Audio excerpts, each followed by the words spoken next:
I'm going to give you 8 reasons why I think you should just go ahead and buy the Samsung Galaxy Buds 4 Pros, but I'm also going to give you 6 reasons why I think you shouldn't, and instead you should buy the Sony WF-1000XM6s. And the first reason that I'd buy the Sony WF-1000XM6s versus the Galaxy Buds 4 Pros, unless you've got a Samsung phone, the Galaxy Buds 4 Pros just aren't keeping up when it comes to compatibility. I mean, sure, both earphones are going to work with pretty much any phone, but how they work changes drastically between the two. Take multipoint, for example. It's a seriously impressive feature on the Sony XM6s. If you play a video on your phone, it'll automatically switch the earphones from your laptop to your phone, and when you pause again, it'll switch it back. It's really impressive.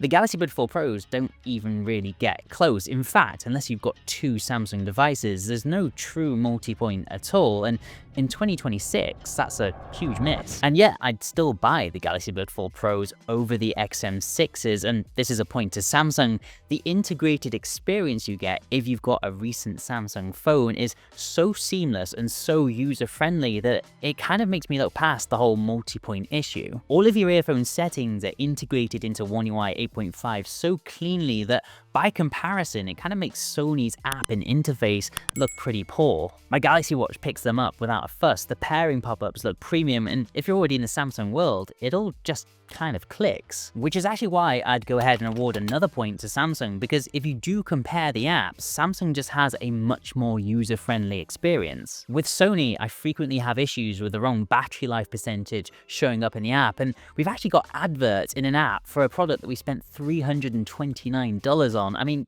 come on. But that leads me to award another point to the Sony XM6s, because battery is actually something it does better across the board in the real world. With ANC on, which is how most of you are going to be using them day to day, the Sony XM6s give you around 8 hours in the earbuds and 24 hours total with the case. The Galaxy Buds 4 Pros give you around 6 hours with the earbuds and then 26 hours total with the case. So Samsung actually edged the XM6s when it comes to the case battery, but that's because the case battery is making up for smaller earbud batteries, and in the real world, I think it's the earbud batteries that make the real difference. With ANC turned off, the gap becomes pretty embarrassing for Samsung, to be honest. Sony go for 12 hours with the earbuds and 36 hours total. Samsung will go for 7 hours with the earbuds and 30 hours total. So whichever way you look at this, Sony are giving you much more meaningful time off a single charge. And charging just reinforces the reason why I've given the XM6s the point when it comes to battery life, because just a 3-minute charge is going to give these earbuds up to an hour of playback time. If we switch over to Samsung's, you're looking at 15 minutes charging to give you 85 minutes. Stack that with a longer battery life, and the XM6s are much more robust for the longer days. To a point, because the Galaxy Buds 4 Pros are actually the much more versatile option for pretty much every scenario. Now, Sony have improved the waterproofing ratings on their earbuds over the years. We've now got aptX 4 rating on the XM6s, which means a little bit of running, light rain, a bit of sweat is all going to be absolutely fine. But then Samsung have come in with an IP57 rating, which technically means they can even be immersed in water. And I put that to the test by chucking a litre of water over them, and they came out absolutely fine. If you don't want to be worrying about the weather or those extra sweaty workouts, then the Galaxy Buds 4 Pros are the ones you go for durability.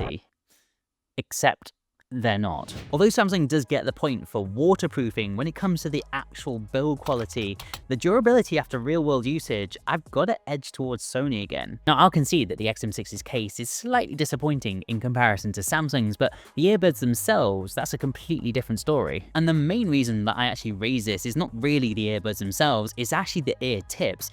This is what happened to my Galaxy Buds 4 Pro's ear tips just after I posted my review. It's not the end of the world, it's a rubber ear tip, but the reason I give Sony the point here is actually their memory foam ear tips. Now, they're arguably a little bit more comfortable, they definitely fit in your ear better, but they also offer other benefits like better passive sound isolation. And we probably should talk about the sound, and this is not going to go down how you're expecting. Sure, without a doubt, Sony has a better, more neutral sound that has a sharpness and clarity that is definitely missing on the Galaxy Buds 4 Pros. Sony does get the point here. But here's where I throw you a curveball. It's almost certainly down to personal preference. Samsung, in my opinion, actually have a warmer, more consumer-friendly sound with a proper hit of bass that I'd wager a lot of people are actually going to prefer. So Sony, for my preferences, does get the point, but the Galaxy Buds 4 Pros are by no means bad. But there are, however, other signs that the Sony WF-1000XM6s are geared more towards audiophiles. Sony supports LDAC, which gives you high-res wireless audio up to 990 kilobytes per second. That is genuinely getting close to studio quality over Bluetooth. The Galaxy Buds 4 Pros, meanwhile, are stuck on SBC,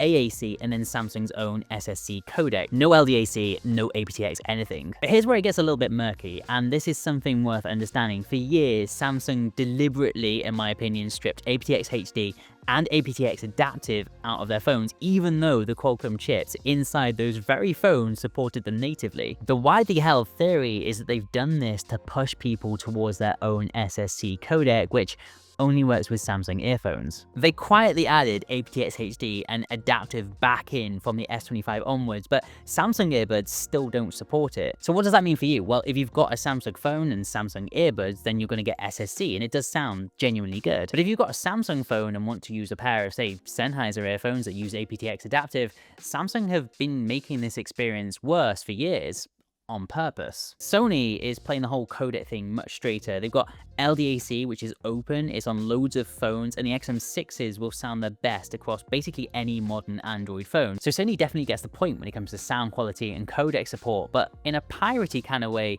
Samsung also gets a point if you're in the Samsung ecosystem. Now, sound quality was a difficult one, but I've actually got two more points which are pretty tough to split either way, and the first one is the active noise cancelling. Now, Sony definitely wins on the spec sheet. More microphones, a newer processor, and testing actually shows slightly better raw noise reduction across the spectrum. But I'm going to make a potentially controversial point here and go ahead and say that, at least in certain environments, the Galaxy Buds 4 Pros have better perceived noise cancellation. It's something that I've been going back and to with, but I just can't shake that feeling that Samsung has got just as good active noise cancelling as the XM6s in the real world. And on top of that point, Samsung's ANC feature set definitely works much more seamlessly, in my opinion. You've got the automatic voice detect to drop ANC when you start talking, and much faster, smoother environment switching. To the point, it's a feature that I'll keep turned on the Galaxy Buds 4 Pros, but actually leave off on the XM6s. Overall, if you want the best in class ANC on wireless earphones, you go ahead and pick the XM6s, but in the real world, compared to the Galaxy Buds 4 Pros, the differences are so small that it might not really matter what's written on the spec sheet. And I'd also argue that the feature set working better on the Galaxy Buds 4 Pros for ANC might be more valuable than a couple of extra decibels of noise reduction. That being said, point to Sony for the ANC, but it's more of a 55-45 split rather than a total blowout. Now, the other important area that's got me completely split between the two is the microphone quality. One of them's got exceptional noise reduction, but the vocals sound a little bit robotic, and the other's got exceptional vocal clarity, but there's barely any noise reduction. Take a listen to these two clips from my dedicated reviews. So we're going to check out in a little bit how they sound outside, but I think first it's really important to test it in a normal sort of home environment. I'm in my studio at the moment. I don't actually have particularly great noise suppression in here, and I have got the heater going full blast. Okay, so I'm both blessed and cursed to live right next to a rather busy road. So you guys let me know in the comment section what you think of the Sony WF-1000XM6s when you're outside in a more noisy environment. And I wanted to test the Galaxy Buds 4 Pros in a little bit more of an extreme environment. So I'm actually on a bridge going across quite a busy road in England at the moment, and I've got to say the noise reduction is really good on these microphones. I've tested them a couple of times in these sort of more extreme environments, and I think they're doing a really good job. I think my voice has got some real depth to it, something that was really missing on older Galaxy Buds and other wireless earphones. Also, while I've got you, I've just gone full-time on YouTube, so please do leave a like and subscribe if possible, and let me know in the comments what you think of the microphone quality of the Galaxy Buds 4 Pros. So in my opinion, Sony are doing a far superior job of reducing noise even in very extreme environments to pretty much zero, but your voice becomes kind of robotic and mushy and almost fake. Samsung keeps the real depth and clarity of your voice, but barely suppresses the noise around you. So really, much like the ANC and the sound quality, it's going to come down to personal preference. So what is more important to you, noise reduction or vocal clarity?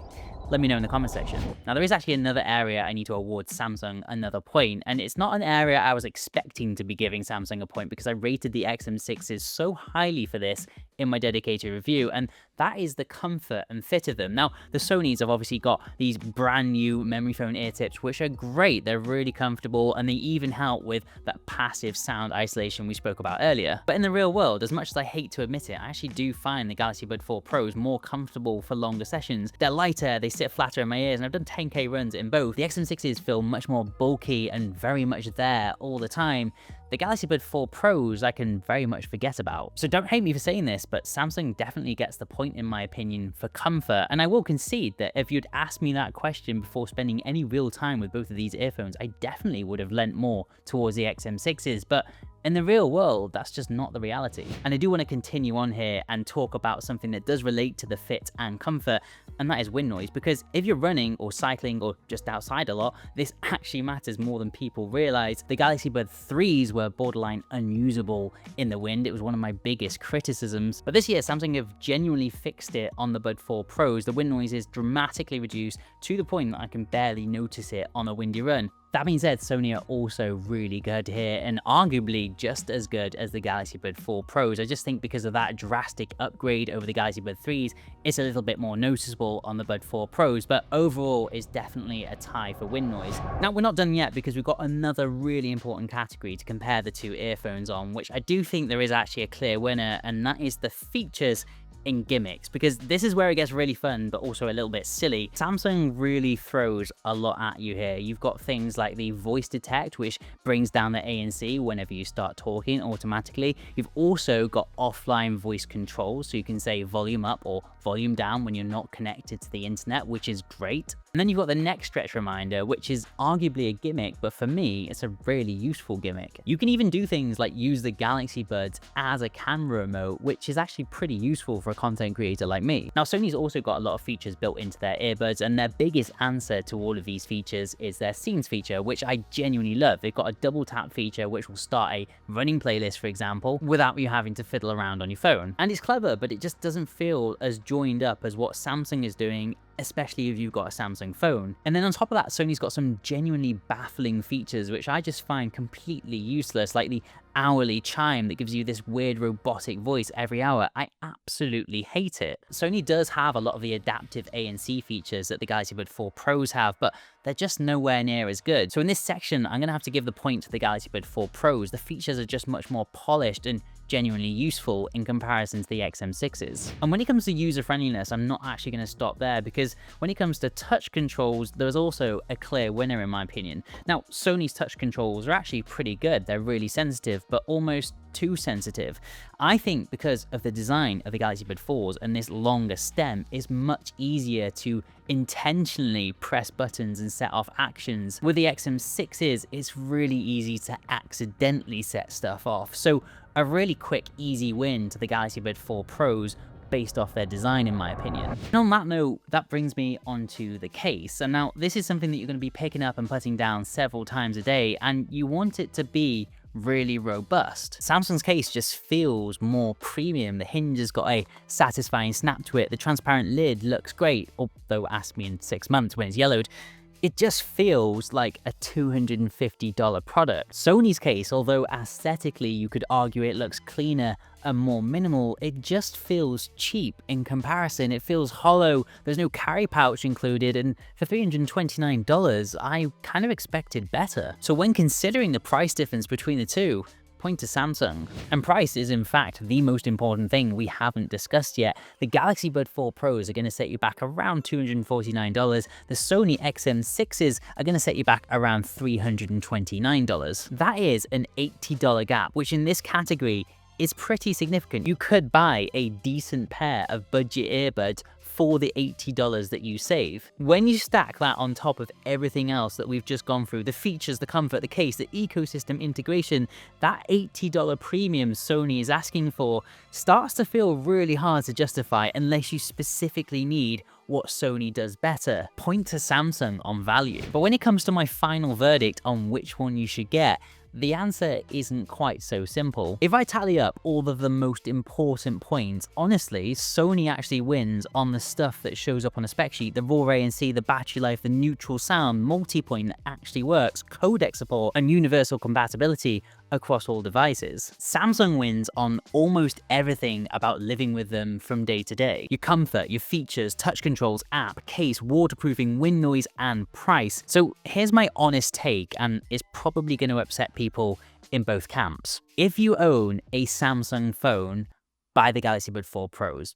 End of conversation. The ecosystem integration alone is worth it, and you're getting a genuinely comfortable, feature-rich, well-priced pair of earbuds that, well, they just work with every other Samsung device you own. If you own any other device, an iPhone, a Pixel phone, even a nothing phone, then buy the Sony WF-1000XM6s. Because the moment that you step outside of the Samsung ecosystem, a lot of what makes the Bud 4 Pro special just falls away. You're left with worse multipoint, worse compatibility, and a codec situation that actively works against you. Sony is the safer and more universal pick. Both are genuinely brilliant earphones. You really can't go wrong with either of them, but they're brilliant for different people, and the device that you've got sat in your pocket is probably going to be the thing that decides which one you buy. If you're still not quite convinced on either one of these earphones, I've got my dedicated reviews in the top left or right hand corner now. Also, if you want to check the latest prices out, there are links in the pinned comment and the description. It really helps the channel out if you use the affiliate links.